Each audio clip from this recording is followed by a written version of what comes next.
Greetings, greetings. Thanks to everyone for coming out tonight. I can't imagine a better place than DC's Martin Luther King Library for tonight's discussion. And I'd like to thank Martha Sococcio and Ryan Williams and the rest of the staff here for their grace and patience and hard work in putting this event together. The Haudenosaunee being a matrilineal society, it's appropriate and smart for us to thank our ruling partners. I want to thank my wife, Fran Brennan, and Leo would like to thank his partner, Penny Coleman, here tonight. So before I introduce my partner up here, I'd like to give a bit of background. I'm Scott Price, a journalist some of you might know from my 26 years at Sports Illustrated. In my time, I've covered 10 Olympic Games, 2 World Cups, World Series, Super Bowls, Masters and British Opens, countless Grand Slam tennis events. 26 of them were U.S. Opens, which means that I've literally spent a year of my life at Flushing Meadow, Queens, and traveled around the globe specializing in a certain kind of story. I'm what's known as a parachute guy, meaning I drop into situations and places where I knew nothing, report until I could con myself into thinking I was some kind of expert, and then write long pieces about the intersection of sports and culture. In truth, the main reason I stuck with sports writing for 40 plus years is that it's a wonderful cheat. You can write about anything. You can write about issues that people would otherwise ignore: civic planning, race relations, nuclear tensions, architecture, the changing role of women in family, real estate, crime and juvenile justice, crack epidemic, gambling, LGBTQ issues, religion, the disintegrating family, fathers and sons, you name it. And if it somehow involves a ball or a helmet or someone keeping score, if it somehow involves sports, people will stop and read and engage with that issue in ways they would not otherwise. So that's what I came to specialize in, the intersection of sports and culture, the way that a collective athletic activity spoke to and for about a region or people in a way that almost nothing else could. Football in the Deep South, baseball and boxing in Cuba, cricket in Pakistan, sprinting in Jamaica, the Olympics in China. For a long time, America kind of eluded me because it was so big, fractured, and many sports were passionately claimed. Too much, perhaps, of a melting pot for me to really get a handle on. But then all of that I've come to realize culminated in 2010 when I wrote my longest piece at the time for Sports Illustrated about lacrosse and the then Iroquois, now officially Haudenosaunee Nationals lacrosse team. Like many outsiders, I had long dismissed lacrosse as a sport of entitled rich prep school kids, mostly white, and though I just started to realize that that caricature had some really intriguing exceptions, the Iroquois exploded the cliche entirely. Here were the people on the farthest opposite end of that economic spectrum of that caricature, who created the game 1,000 years ago, who considered a spiritual practice a means of mental and communal healing, who play with an utterly unique style, and despite their small population, are the third best team in the world. The Haudenosaunee, indeed, are the only indigenous people recognized as a nation by an international sports federation. And though the team was formed in the early 1980s as a way for them to reclaim their game, winning championships was not its primary focus. The Haudenosaunee have been traveling on their own, often handwritten passports since the 1920s, over a century. 3 times in the last 15 years, they were willing to pull out of overseas world championships if their passports weren't recognized.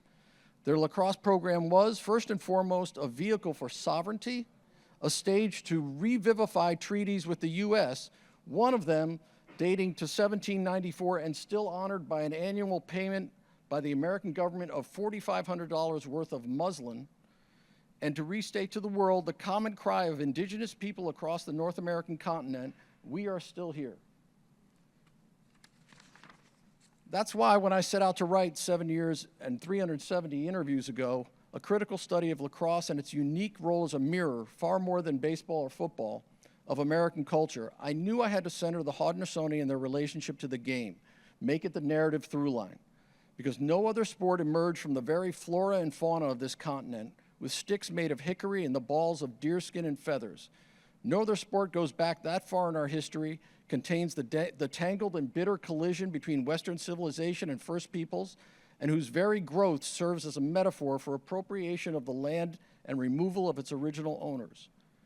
And the story is far from finished. In 2028, the Olympics will return to Los Angeles. In 2023, it was announced that lacrosse will be one of 5 demonstration or host city sports played there. The Haudenosaunee want to play, of course, and under their own flag.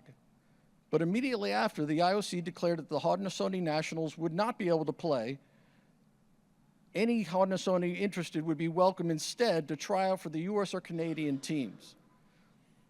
And despite the support of all the sport's major stakeholders and public support by both Joe Biden and Justin Trudeau for their cause, the IOC has repeated that message whenever they've been asked since.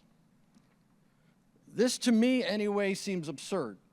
To have an Olympic lacrosse tournament on American soil, yet bar the game's inventors and one of its greatest practitioners, feels like a crime against common sense and sporting integrity, very bad karma, and not least, a public relations disaster in the making.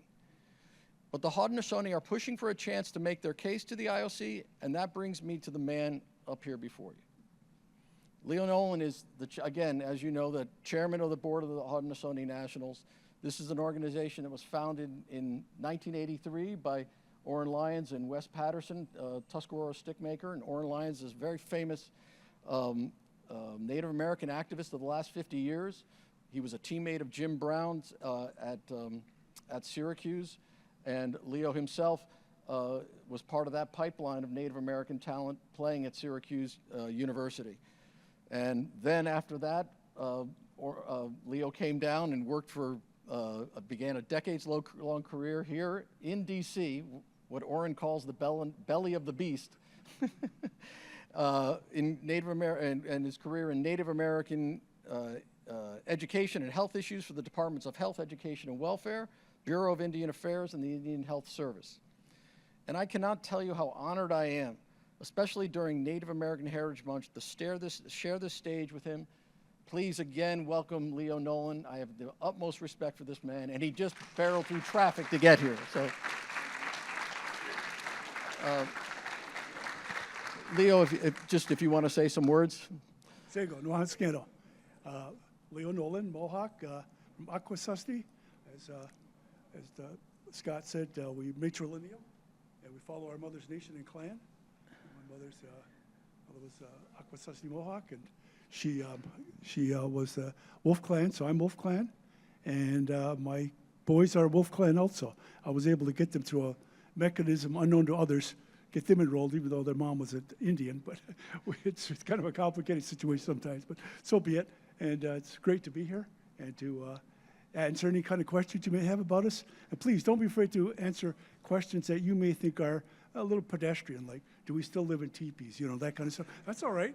There's nothing wrong with that, because, it's unfortunate, but our American public education system taught you very little about us.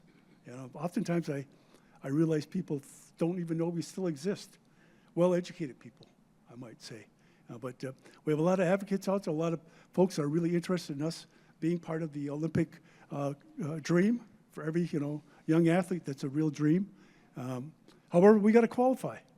Yeah, we're third in the world in field lacrosse, and our women, I think, are about 7th or 8th in field lacrosse, but we still have to qualify. If they say we're eligible, we still got to do this. We still got a ways to go yet, but that's our goal, is to be full, open participants as to our liking in the Olympics. And that's something we've been working on with the new president of the IOC, the International That's Kirsty Coventry. Yeah. Kirsty Coventry. Just elected in July. Yep. Yes, just elected in July.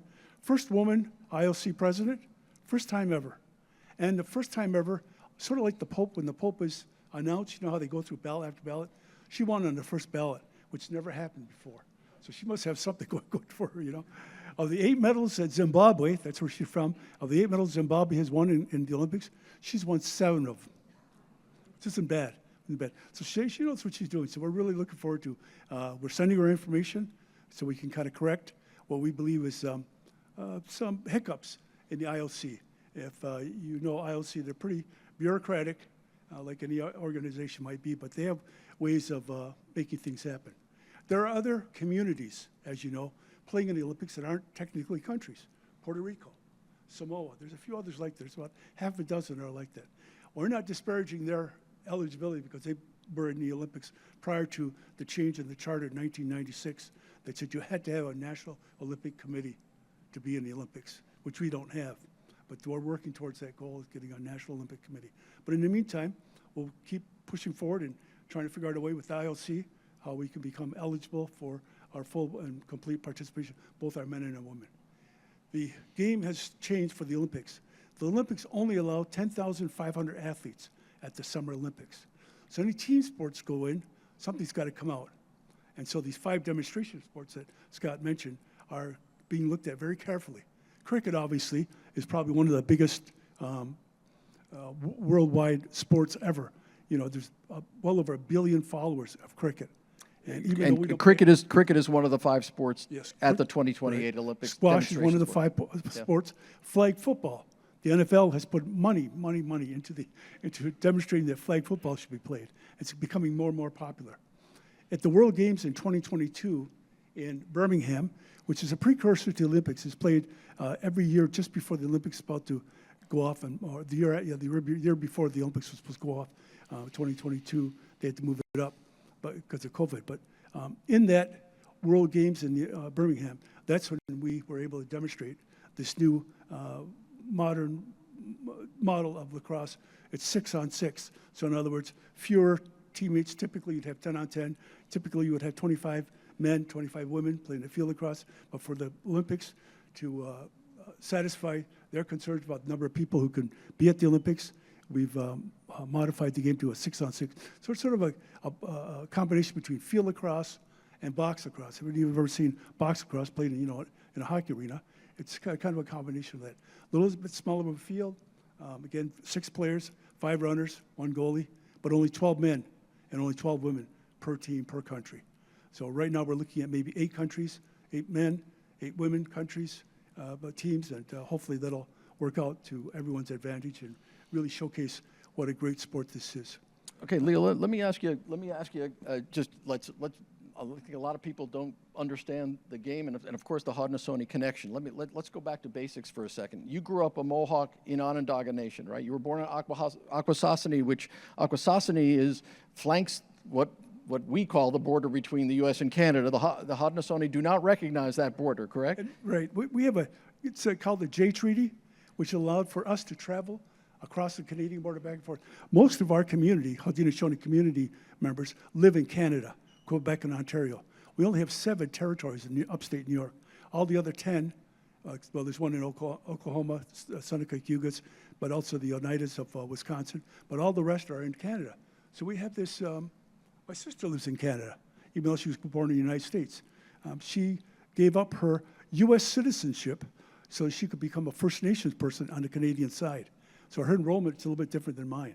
But it's just part of how we experience, Well, and you should know that the Haudenosaunee, the Iroquois Confederacy, if anybody's been watching the Ken Burns American Revolution special this week, the documentary series that has gotten all kinds of publicity, the first part opened with the Haudenosaunee.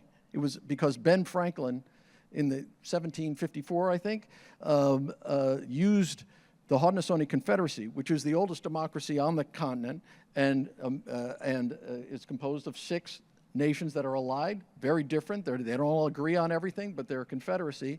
And he said, if these people can get together and band together, we as 13 colonies should be able to do the same. And so you obviously grew up, and how did you get to Onondaga, which is a territory near Syracuse? Yeah, well, actually, I did grow up at Onondaga. I mean, that's where I was born, at Onondaga.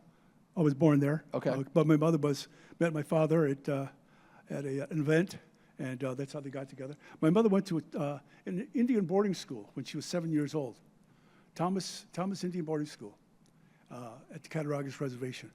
That's where she met many of her other relatives, not knowing they were going to be there too. But she was 7 years old, and then when she left the 9th grade at Thomas Indian School, she was actually farmed out to a family in Springville, New York, the president of the local bank. She was sent there to become their au pair. No pay, just room and board. So she did go to Springville High School and finished high school and all that, but that was her calling. It was just like that it happened. So a lot of the men and women who finished at Thomas Indian School after ninth grade, they were farmed out to families. Nobody said anything, nobody stopped it. It went on and on and on for years and years and years. Anyway, when she went back to Akwesasne after she finished with the family at 18 years of age, but her father, Solomon Garro, my grandfather, said, you need to go down to Syracuse and find your sister. Your sister had left and she couldn't find her, so she went down. That's where she met my father at Syracuse. My father was an iron worker, like a lot of the other guys are, but that's how she... He worked high steel? Yeah, worked high steel. I did it for a little while in the summer, but when I was going to Syracuse, but my father said, can you imagine doing this when you're 50 years old and it's 30 degrees out and it's wind's blowing, it's snowing, It was a challenging job. It was a lot of fun, but it was very well paid. Very well paid. I mean, back in those days, really well paid. And Mohawks on high steel built a lot of the New York skyscrapers that we all revere and look at. Yeah. And the way they started was in where my great-grandfather's from, Ganawagi, which is across the river from Montreal. When they were building a bridge from Montreal over across the river over to Ganawagi, they kept losing people falling off the steel. So these Mohawks were watching it. They said, let's give it a shot. So they gave it a shot, and sure enough, they liked it. It's a challenging job. There's no two ways about it. And it can be pretty difficult, obviously. So they became iron workers, and as we call them, and in local, they would travel all over the Northeast, particular, like my father did, doing iron work. But it was really it wasn't like a factory job where you went in every day to the same place, did the same route, nice kind of thing. It wasn't like that at all. It put these buildings up, basically put these buildings up. And it was great because you had a degree of satisfaction when you got done with the job. You get the iron in, and then the carpenters, the electricians, all the rest of them can come in behind you and finish the job. But it was a great paying job, and I really liked it. I had a permit. I didn't have a book. They call it a book, a union rep yet, but it was a great opportunity to really learn what it's like to be an iron worker and how much these guys, mostly guys, now some women, really suffer to bring that home to their family. But I really enjoyed it a lot. So the original game of lacrosse 1,000 years ago was essentially created. The field game that we all think of when we think of lacrosse was created by the Haudenosaunee somewhere in the St. Lawrence River Valley, either north of the St. Lawrence River or south or somewhere. Orrin said to me, no, right here in Onondaga. But the fact is that they invented it. And in the late 1880s, a Canadian named George Beers, a dentist, a future dentist, basically sort of, as a one-man show, sort of appropriated the game, and slowly but surely, the Canadian authorities for the game cut the Haudenosaunee out of the game. And in 1880, there was sort of a ban. They were not allowed to play for championships. And the way Orrin told it to me was that this was the game that was obviously they were cut out of it officially, the official white game that sort of appropriated. But meanwhile, of course, on the reserves and in the communities, there was the medicine game. And can you explain what a medicine game is? So this game was given to us by the Creator. When exactly it happened, I don't know. But somehow, some way, he or she, I don't know, man or woman, the Creator gave us this game. And part of that responsibility for being the patriarchs of the game was to share it with others. And I think we've done a pretty good job. Now 95 countries now have recognized lacrosse organizations that's recognized by World Lacrosse, which is the recognized IOC Confederacy of Lacrosse organizations. So 95 countries now play it. 20, 30 years ago, there were maybe a couple dozen, but now 95 play it. That's how fast and far it's gone. But we're born with a stick. We're born with a cradle stick. We give this to our young men when they're born. And when we pass away, we have one of these sticks with us. Because it's said that there's always a game in the spirit world. So you got to get ready for it. So take your stick with you. And literally, that's what we do. The way Orrin said to me was that when you die and go to heaven, you're playing a game that day when you arrive, and you're the captain. Yeah. You got to be ready for it. So it's a wonderful. It has a lot of spirituality. I do not know of another game, and maybe you do, that has that kind of context, where it was really about the medicine that was given to us by the Creator. And part of that is that, as Orrin had mentioned before, is that if someone is hurting, someone needs healing, we'll play a game for that person or that family or that community. So hundreds of us will show up, men and women. Men play, but the women help out with the different kind of ceremonies that go on to that. In fact, one of our coaches and longtime player, Mark Red Burnham, another Mohawk guy, Great man. yeah, Yep. just passed away about 2 months ago, and we had a medicine game for him before he passed. It was very delightful to have his family there and hear that message that we try to bring peace, friendship, and kindness and good health, and it's part of our beliefs that lacrosse brings. In the middle of the 17th century, French missionaries happened upon Haudenosaunee having medicine games and were completely bewildered by this because basically people would call for it for sickness, not just personal illness, but also if the community was ailing or crops were not working. I mean, in 2016, I think it was, Lyle Thompson, who is one of the great superstars of lacrosse, period, but he may be the greatest, certainly the greatest modern Haudenosaunee player, but there will be arguments, just like in any other sport, of who the greatest is. But Lyle Thompson and his white coach, Scott Marr, drove 2,600 miles to Standing Rock for the protests there and to hold a medicine game to support the protesters. Went in, drove 1,300 miles, got there, played a medicine game in the morning, turned around, got in his car, and drove back to upstate New York. The medicine game is an incredibly important thing, and again, there's no other sport that has this element to it. And I will tell you, the other thing is, I wrote this book, and obviously the through line and the central through line for me is the Haudenosaunee. But I will tell you that there are people who, white players and black players and other players who maybe are not steeped in that spirituality, but they talk about when they pick up a stick, there's something about a stick. Once they get it in their hands, they couldn't put it down. They ended up sleeping with their stick. They'd walk past it and they had to pick it up and fiddle around with it. There's something very animating. And Rex Lyons, Oren's son, said, look, even though the sticks today are plastic, is what the Haudenosaunee like to call it, are all titanium and Tupperware. That's right, Tupperware. Because even though Rex believes that sort of animating spirit does travel and has traveled onto the game, and there is it's very interesting because you'll have the toughest, most inarticulate, and again, lacrosse players are very smart, highest grade point averages of any college sport. But they may not be able to explain it, but they get this dreamy look, and they're like, oh, there's something about it. Picking up that stick got to me. And I believe that it is something of that animating spirit that comes through. There really is a brotherhood and sisterhood of lacrosse. You might play lacrosse for 4 or 5 years in college and high school, but it never leaves you. It never leaves you. You're always part of that lacrosse community. And now it's worldwide. When we go to these tournaments, other countries, they want to come to us and visit with us and hear about how this game was developed and what makes it so important to us, and the spirituality that really picks it up. So what happens is the guys from Hong Kong come over and visit with us. The folks from the Netherlands come and visit with us. All these countries come and visit us. Well, it becomes a two-way street. As I told our players, learn about them.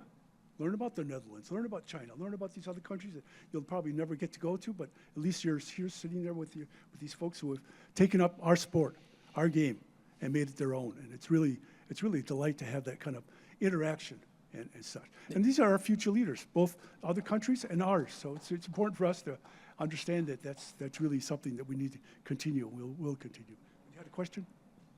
What form does the medicine game take? There are different games that, box, lacrosse, and the six. Yeah, it's a open field with no boundaries, and so it's run. And there's 2 poles, one at one place and one at another. And typically it goes to 3 goals. Typically, sometimes only 1 goal depending on how far away you have to run. So you have to be in pretty good shape to handle it, which is good. Keeps us healthy. Keeps us strong. And you have like dozens playing, Oh, right? Yeah. Hundreds. Yeah. When we did this for Mark Red Burnham, 200 guys showed up. And it was the older men against the younger guys. Of course, you can figure that out. But it was a lot of fun. The older guys they outnumbered the younger guys. But you can't keep up with these young guys. But really, it was a great honor to have that family call for that, and for us to be able to do it for that family. It really is what's important. And also at any World Championship, if anybody who's familiar with World Cup soccer, everybody's second favorite team, aside from their country, is always Brazil. Everybody loves Brazil. They love the style, the dynamic, the creativity. That's exactly the same thing with the Haudenosaunee. At any world championship, I would even argue there are some people who are like, I'd rather see the Haudenosaunee than watch the U.S. or Canada play, U.S. or Canadians. But overall, they are by far the most popular team at any world championship, and they are essentially the soul of the game. There's no question about it. And anyone who loves lacrosse understands that, about that. This game is impossible to imagine without them. And so our merchandise at these tournaments, we often sell out. We have to order more stuff on the fly. We were in San Diego in 2023. We sold out. I mean, we took a lot of equipment, a lot of shirts and hats and things like that, and we just sold out. I don't know if you saw Lars Tiffany. He's the coach at the University of Virginia, grew up right next to us. His father gave us the Buffalo that we still have and we're still using on occasions and stuff. But Lars had one of these hats on, and we sold out. He was our coach. We sold those hats out in no time flat. Everybody wanted a Lars Tiffany hat. It said Haudenosaunee Nationals on it and stuff. So it was really important for us to kind of keep that kind of going, that kind of fervor for the game. And our popularity is there. There's no two ways about it. We really enjoy it. We really think it's great that we have that kind of connection, that direct connection with folks, fans, parents, players. It's just been great. And a Nike sponsorship. Yeah, and when I was working for Indian Health Service many years ago, I approached Nike, knowing that they had never had a lacrosse field for lacrosse. You know, they never sponsored lacrosse. It was always about basketball and football and such. So I got them to recognize the importance of lacrosse, and they took it upon themselves to become our sponsor, which helped us a lot, and it really made a big difference in how we could compete both internationally and otherwise, and look good. Nike's got a great outfit in Beaverton, Oregon, and it was just great being able to get out there and talk. So after being sort of, again, disenfranchised from the official game that developed in Canada and the United States, in 1930, the hockey owners of the Montreal Canadiens and the Toronto Maple Leafs, essentially to fill up the buildings in the off season, created box lacrosse. They sort of, and in many and there was all these strictures about keeping the Native Americans out. Well, they're professional, so on and so on. No one in box lacrosse cared about that. So it became embraced as sort of the prime game in the Haudenosaunee community, and the field game kind of fell back. So in 1980, you guys created the Iroquois Nationals, and their first game was against Syracuse, national champions, and it was, I don't even remember the score, but it was like lost by a dozen goals or something in 1983. What has it meant to reclaim this game? And by the way, you guys have steadily risen in the ranks with a talent pool, whereas there's hundreds of thousands of players in the U.S. and tens of thousands of players in Canada. Your talent pool is maybe 70 to 130 players total, and it's really much lower than that, and have risen from I don't know, low in the rankings totem, right, to now third in the world. It's been an incredible climb. What has it meant to reclaim the game for you? Well, we never gave up on the game. We'll never do that. So I was very happy to see that these other countries were taking up the game like they did. You know, it became the national sport of Canada. Box lacrosse did, and now they changed this to it's the summer national sport. Hockey's the winter national sport for Canada. But yes, Canada started, and they really endorsed the box lacrosse game, and we took it upon ourselves to also start playing it. That was one of our challenges when we started playing field lacrosse internationally. We had very, very few people, very few men or women. We had a women's team for a little bit, and we have a new women's team, but very few of them ever played field lacrosse. They almost all played box lacrosse. At the same time, there was, like you, though, a handful of players who kept going to play field lacrosse at Syracuse, yes. and there were some great players, yeah. Because you were incredible stick handlers and great players nonetheless. But box lacrosse was the central game until the 80s again. So in 1970, when I graduated from Syracuse, I had played there 3 years plus my freshman year because we couldn't play as freshmen. We played freshman ball. I was the only American Indian lacrosse player to graduate that year. The only one, man or woman. Now we have dozens because of lacrosse. It opened up and now these folks go back to the communities and serve their communities.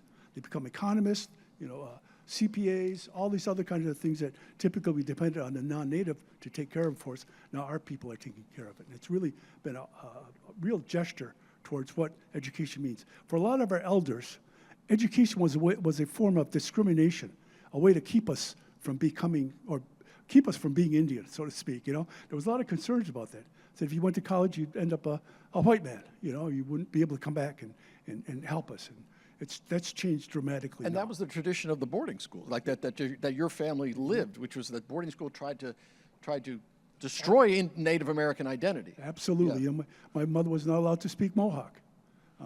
My father didn't go to a boarding school, but he was fluent in Onondaga, but he didn't. But my great-great-grandfather went to Carlisle Indian School for 1 year, from 1914 to 1915, Carlisle Indian School.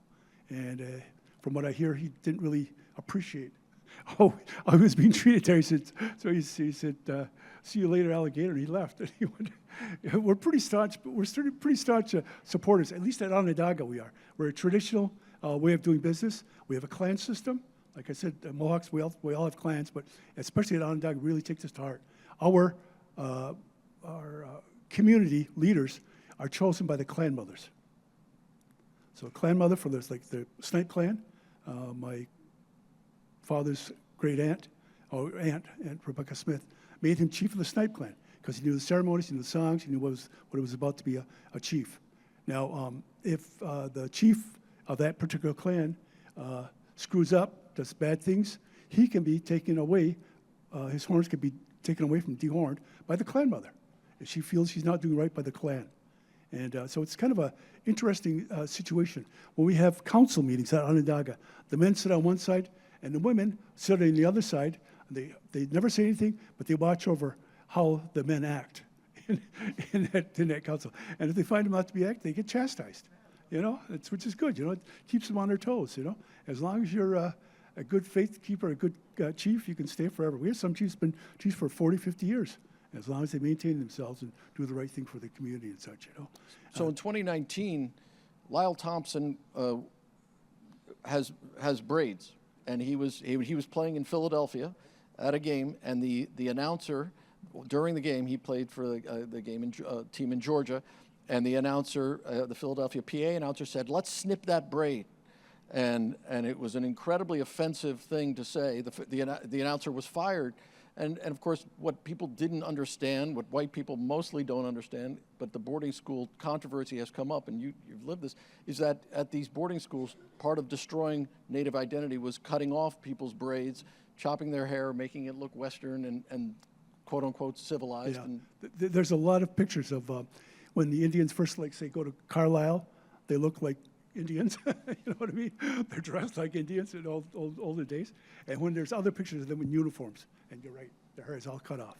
Everyone's hair gets cut. It was a bad situation, but it's part of what happens with you let things get away from you. At Onondaga, and my wife knows this fairly well because one of her colleagues tried to come onto our territory to take out Dennis Banks, who was a leader of the AIM, American Indian Movement. So Dennis was there for about a year and a half, and this U.S. attorney shows up or gives us a call and says, "I'm here to take Dennis Banks off your hands." They said, "You are?" I said, "Yeah." And they said, "Well, you can't come onto our territory unless we escort you on, and we'll escort you off." That's how we have it set up. We don't want, we used to have police come onto our state police come onto our territory, and there'd be a problem, and some guy would fall down the stairs, or whoever, or got pushed down the stairs, and people would get hurt because there was no control over how these police officers were doing that. So then we made a deal with the local enforcement folks that we'll have two chiefs meet you at the edge of the reservation. You come on, take the bad person off, make sure everything's good, and that'll be done with it. We don't have a jail or anything like that. So this particular gentleman calls up and says he's there to take Dennis Banks off our hands. So we said, well, we'll meet you at the edge of the reservation. We go down, pick him up, take him down to the council house, let him sit there. He just gives us his story about why he's there and what he's going to do. And they said, "No, you're not going to do it." So he said, "Let's go." They put him back in the car, take him to the edge of the reservation, drop him off there. And so he said, where's the nearest payphone? Because back then they didn't have cell phone. Where's the nearest payphone? We said, about a half a mile down that road. So I had to go and call. But he never got him off, you know.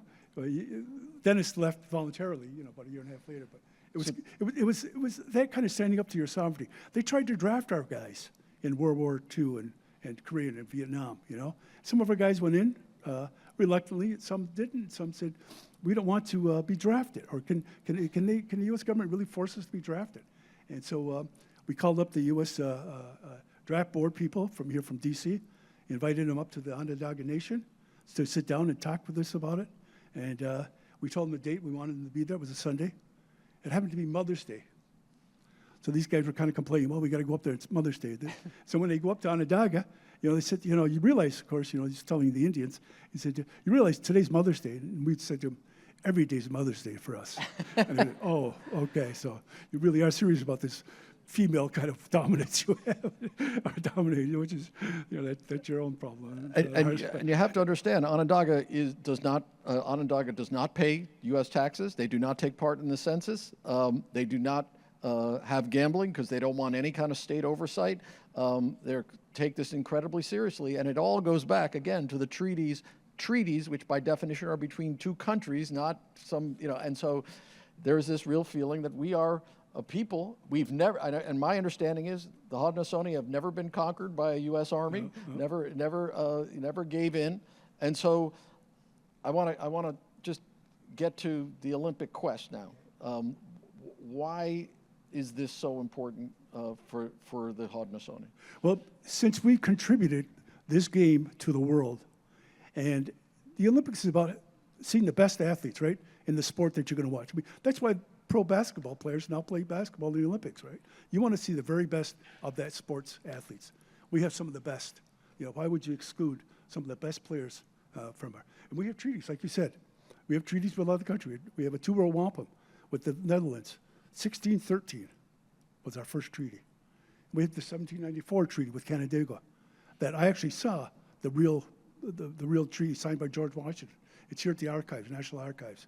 They brought it over to us about 6-7 years ago at the National Museum of the American Indian to show us because they wanted to do a program on treaties.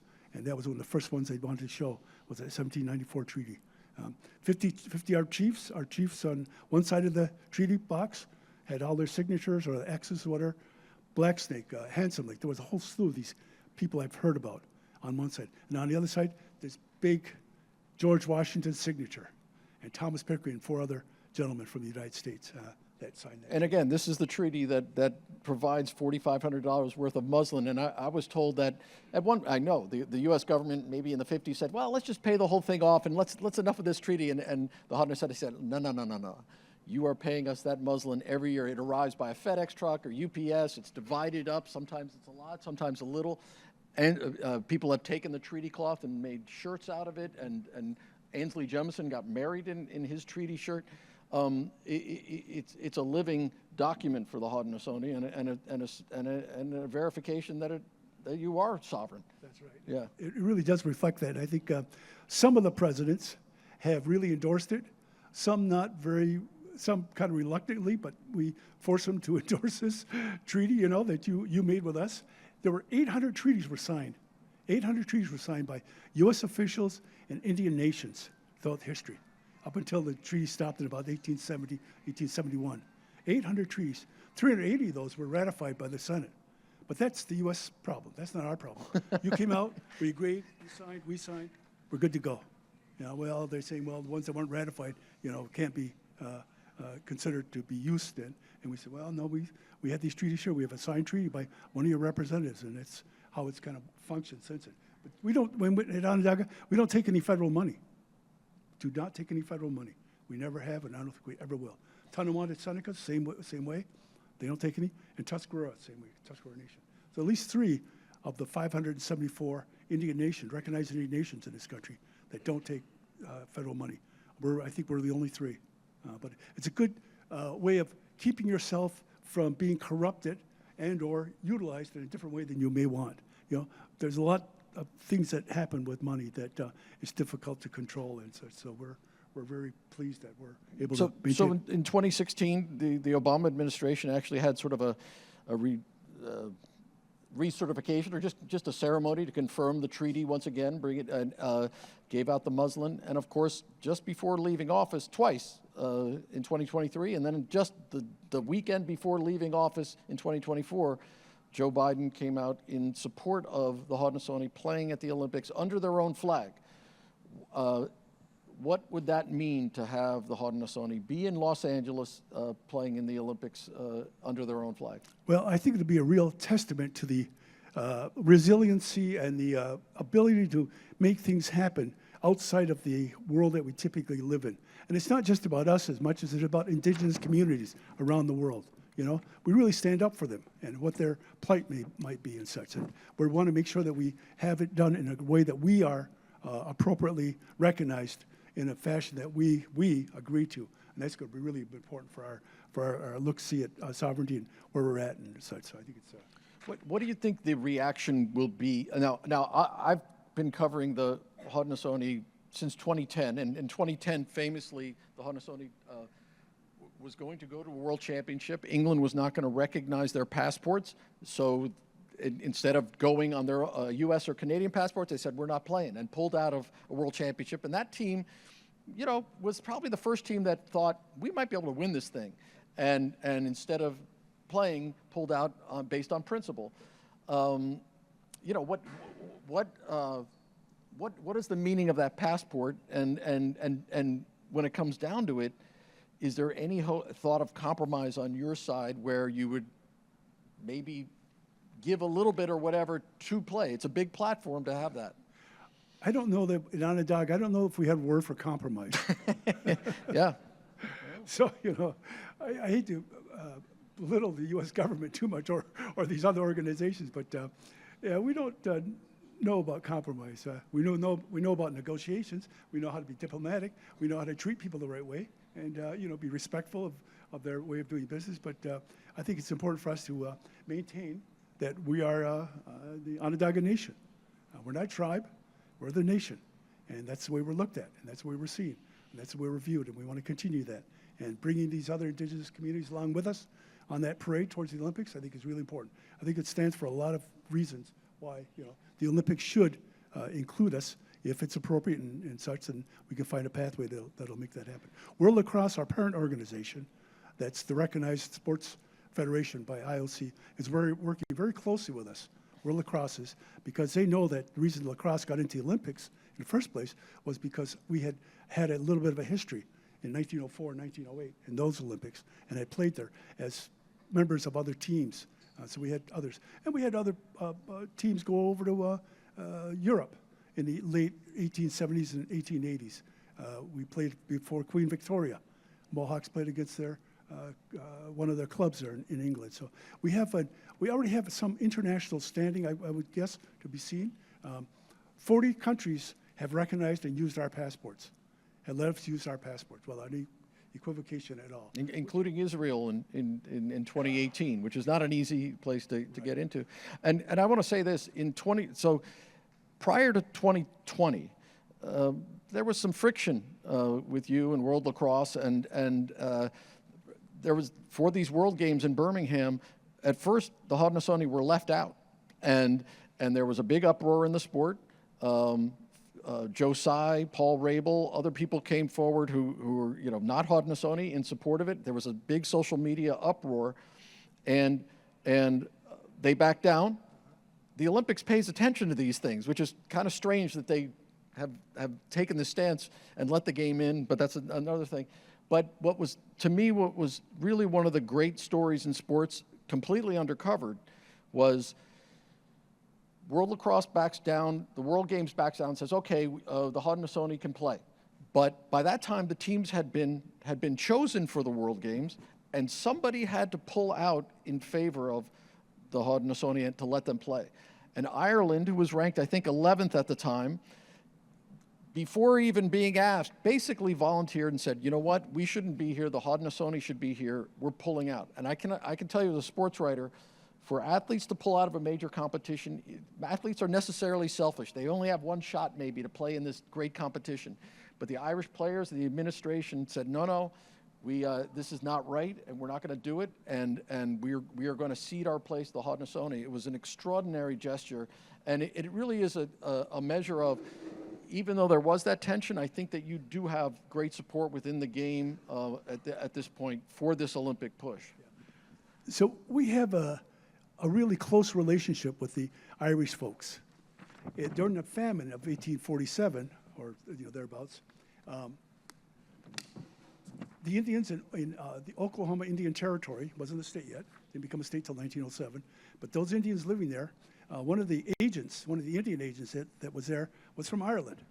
And he mentioned to the Choctaw Nation, that his family was really suffering, and it was famine, and people in Ireland were really suffering. So the Choctaw chiefs went door to door and gathered up all the pennies they could from their different families, the Choctaw Nation, and sent that money over to Ireland for those folks. It wasn't a lot. Well, in those days, whatever it was a couple $100. But can you imagine going door to door at that time in that place? And these Indians heard about these Irish folks who were suffering and didn't want them to suffer, and they did that. What happened also was that the U.S. was sending a ship over to Ireland with food and foodstuffs and such, and they stopped in Montreal, and the men and women of Ganawagi, where my grandfather's from, that reserve there over in right next to Montreal, they took food over and brought that to the shipmates also and fed them. I said, we're very happy to know that you're helping the people in Ireland. It was a great gesture on their part. So we had that connection. That celebrated almost every year in Dublin. There's a statue in the middle of Dublin. There's a big mural in the airport commemorating that, and it really was a great opportunity for us to be able to share our game with them. So when we went over to Ireland in 2023, they treated us like royalty. I mean, it was really great to have that kind of. We were able to get on and off the plane without any problem. No customs people going through all our stuff, because they would oftentimes, because they'd see lacrosse equipment, they want to know what it was about and all that kind of stuff. But it really helped us a lot to maintain that kind of relationship. Yes, go ahead. So it sounds like you guys travel a lot to different countries when you play other teams. Do you ever invite other countries to come play on your?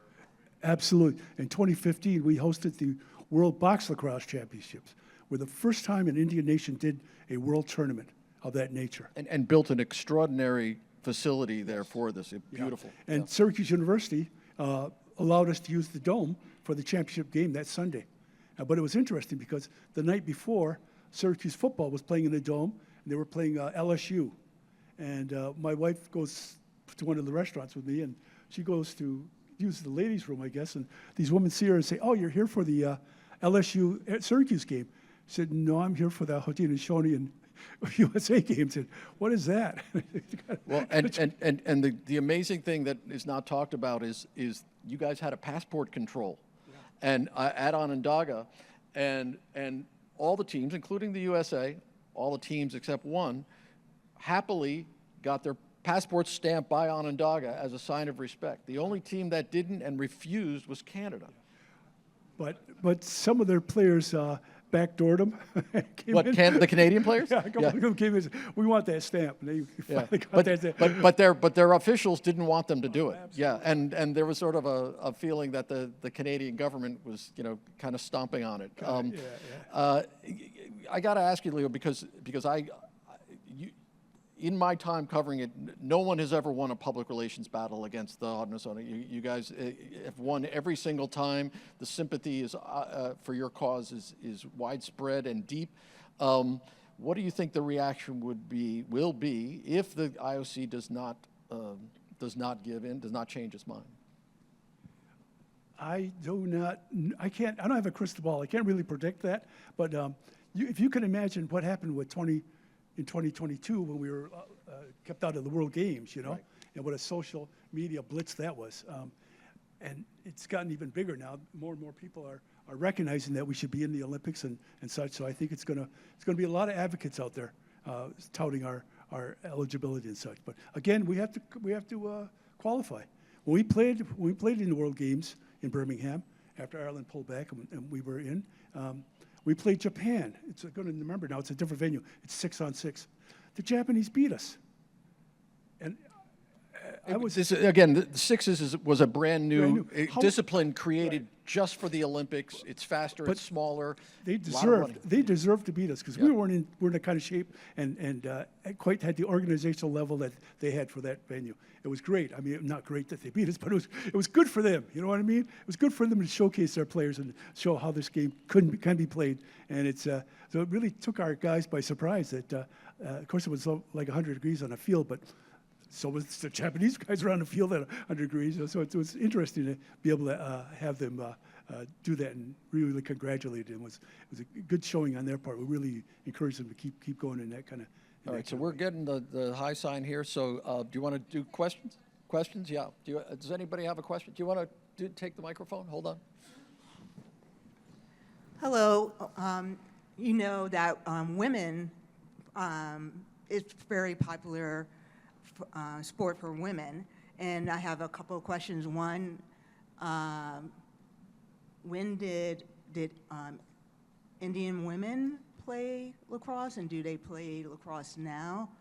And when did it really, how did it come to be that it's as popular for women as it is for men? Well, before we get to the Haudenosaunee part of it, I mean, this is in the early 21st century. Lacrosse was the fastest growing sport in America, and it was powered. That growth was powered especially by women because of Title IX in the 70s. Colleges looking to balance out football started lacrosse programs across the country. A lot of women who were kind of shut out of soccer because soccer had sort of a head start on that boom. They were great athletes. No, I would argue for such an elitist sport, no sport rewards a good athlete faster. You can quickly play lacrosse. You'll be installed on defense. If you can just move and get in front of people with a stick, you're valued. And the women's game really took off in college. It is coast to coast, the women's game. The Haudenosaunee, the interesting thing is that, again, you can speak to this, women aren't allowed to touch, at least the wooden stick, for extremely complicated reasons, one of which is that women are too powerful. But the point being, there was an early version of the Haudenosaunee Nationals, and when it first started, the clan mothers came in and stopped it from being played, and for I think it was like 16, 17 years it stopped, and then it was revived, and now there is a very vibrant Haudenosaunee Nationals. Yeah, part of our tradition is that the stick has special medicine, and it's made a way that it envelops that medicine, good medicine. Now, other Indian nations have their own medicine, and so when we would go to other Indian territories to play box lacrosse with a wooden stick, the first time I played at the Six Nation Reserve in Oswego, Ontario, well, before we went into the arena, the coach said, "Make sure you put your stick under your jersey."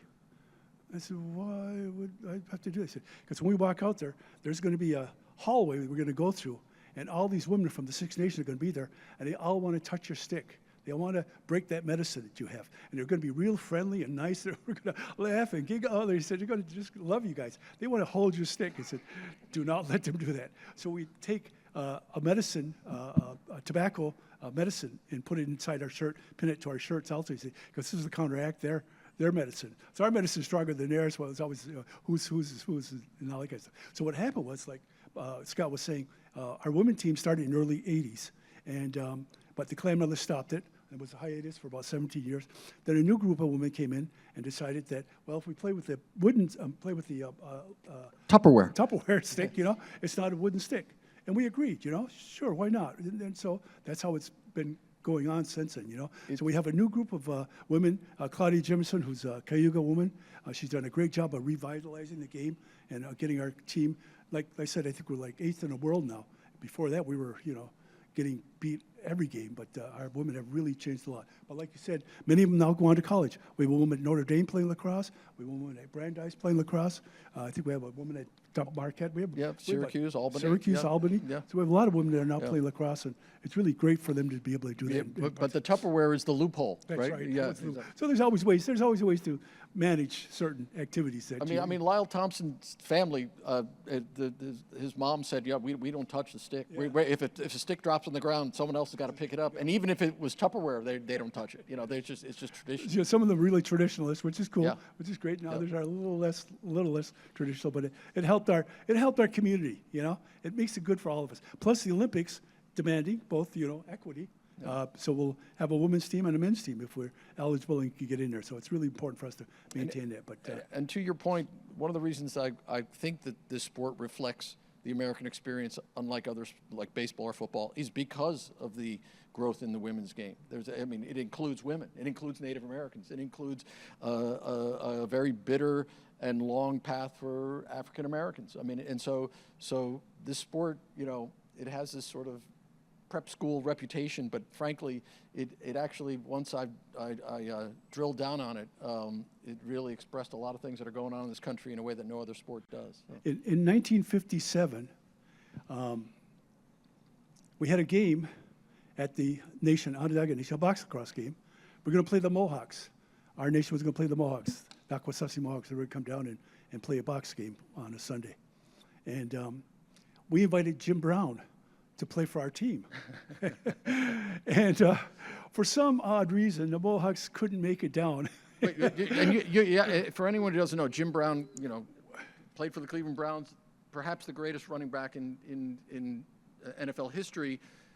At the time he played, he was 220 and ran like a four flat 40, was bigger and a great stick handler. Could score with every angle and everything else. He was an unstoppable force. Many people thought he was the greatest lacrosse player of all time. So he goes to this and plays in the Onondaga box. And Irving Powless Jr., right, who Jim Brown later called a mosquito, and apparently he weighed like 140 or something, right?